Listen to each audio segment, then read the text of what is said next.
And we have motion. You see Dragon physically separating from the International Space Station, 1:32 a.m. Central Time. The International Space Station, 253 statute miles over Sedan.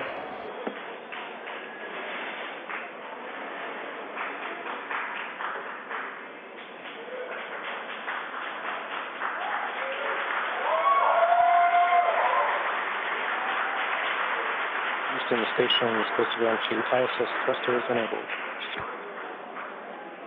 Copy.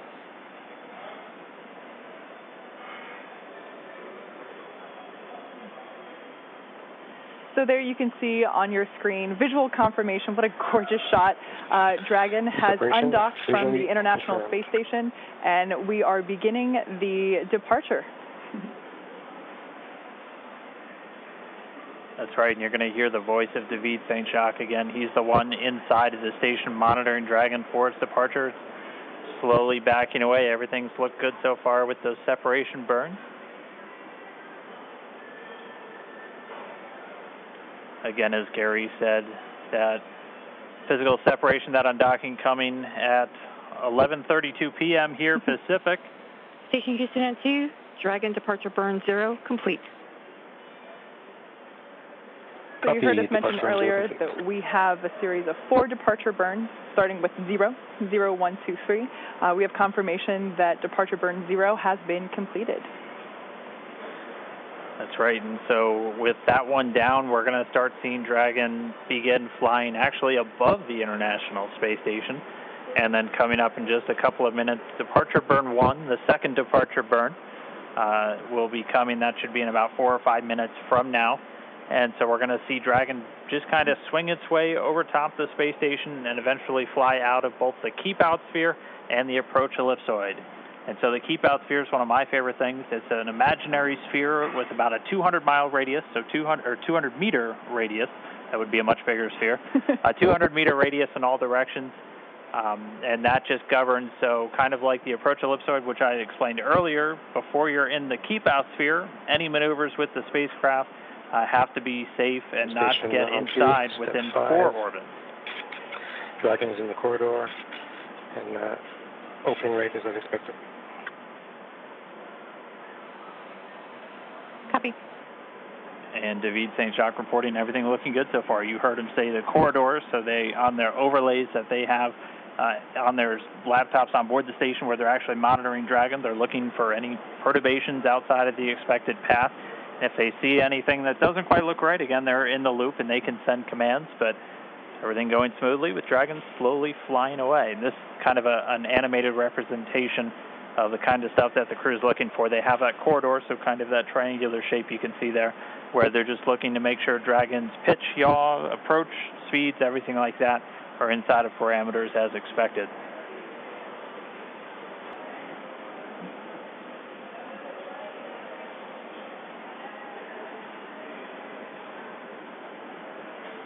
Dragon continuing to fly free. Look, everything looking good so far.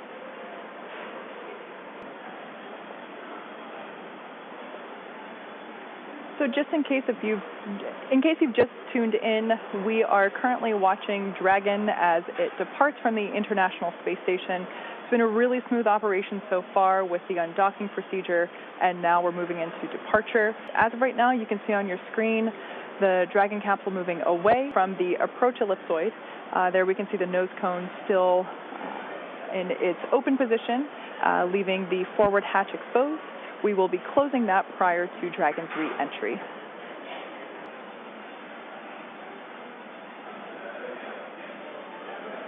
And so we're continuing to get really great views. Dragon backdrop by the inky blackness of space. You'll see the cameras are a little bit jerky in their motions. They're actually being controlled by somebody on the ground in mission control. We always like to talk about how in mission control over in Houston, that's where they actually fly the space station. That's where they control everything from the cameras and the communication to even the thermostat on board the space station. If it's too hot for the crew, they talk to the ground, and they're the ones who can turn the AC up. But so it's actually somebody at a console right now who's controlling those cameras, sending commands just to move all the pan tilt, focus everything else. They're doing it from a console on Earth while the thing is flying 250 statute miles over the Earth on the other side of the planet. Like Dan mentioned before, we're going really fast right now. We're at about 17,500 miles per hour, so everything is moving very quickly. The need to readjust the cameras very frequently is inherent due to the high velocities that we're dealing with. And so this is a view from that WB-57 airplane. You were looking at Dragon streaking across the sky on its re-entry through the Earth's atmosphere, aiming for a splashdown in just a little while from now. So it's pretty exciting that we get this shot right now, as it is our first view from planet Earth of the Dragon capsule since it lifted off from Cape Canaveral just several days ago. I will say this is a pretty rare treat to be able to see this here. And again, this video is coming from a NASA airplane that we're flying around that recovery zone there, a WB-57. It's commonly used for a lot of atmospheric studies and other science missions, but able to put a tracking camera on it to try and get this re-entry through the Earth's atmosphere today. We're hearing that they should have AOSO acquisition of signal back with the Dragon spacecraft. Right now it's about 46 kilometers in altitude. The Dragon spacecraft continuing to descend. It's now subsonic, so already starting to slow down thanks to the aero braking, basically slamming into that Earth's atmosphere, causes a lot of friction and allows the vehicle to eventually reach its terminal velocity, basically. And then those parachutes are going to kick in.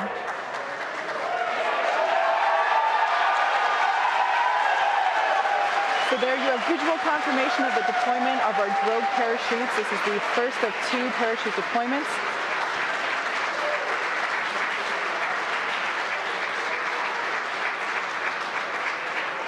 So those drogue chutes do the initial slowing, and then they're ultimately going to pull out the 4 main parachutes responsible for really slowing the spacecraft down prior to that splashdown.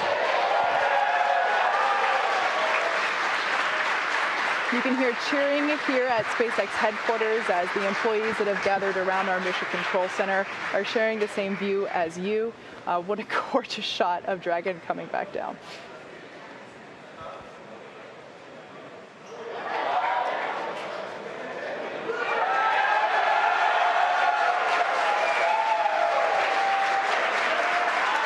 And here come the mains.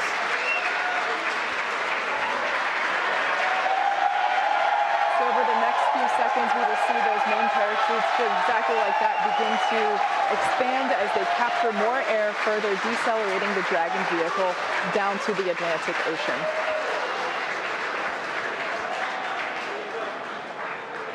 You really can't ask for a more picture-perfect shot than that.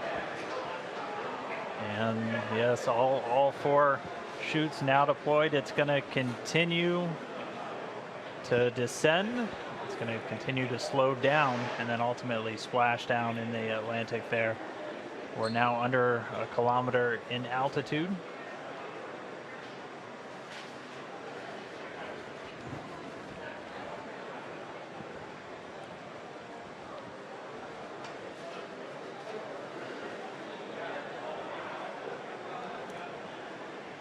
Just about 750 meters to go.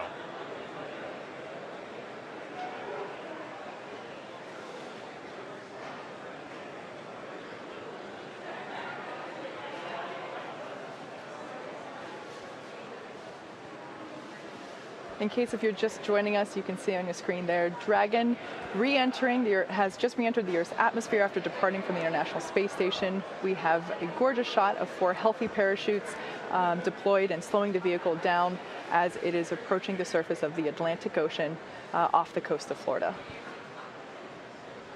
And it's continuing to descend under those chutes. We just passed 500 meters. Everything continuing to look good via reports to all the flight control teams. Now we're at about 400 meters.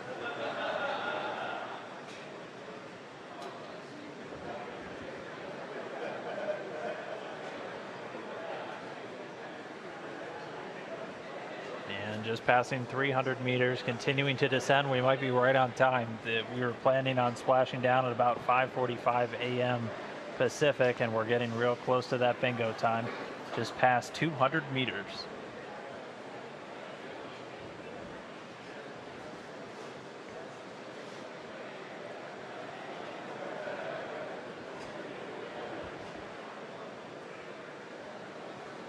And we have confirmation that Dragon is now under 100 meters, is 100 meters above the surface of the ocean. So next up, standing by for splashdown.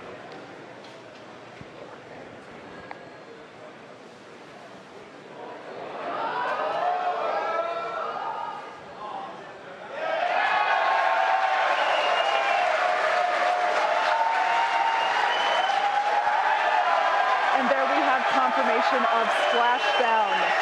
Dragon has returned to planet Earth. It is now back home, and you can see on your screen our two fast boats racing out to the capsule, now in recovery. That splashdown came right on time, 5:45 a.m. Pacific, 8:45 a.m. over on the East Coast. The teams that have been ready and waiting, they were staged just a few nautical miles away. They're going to start moving in now. You can see those two fast approach boats already speeding their way towards the capsule.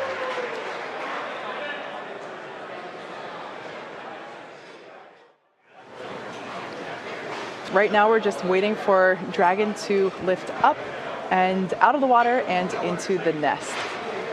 And there it goes. So there facing us is what we call the side hatch, and that is where, as Dan just mentioned, the astronauts would, if we had astronauts on board today, where they would be exiting. The top hatch is what we use to connect to the ISS, and that is currently hidden underneath the nose cone. But like we said, astronauts will be coming out of the side hatch. And we got a beautiful shot there. Now the hydraulic lift is coming back towards us, and it is preparing to lower the Dragon capsule into its nest.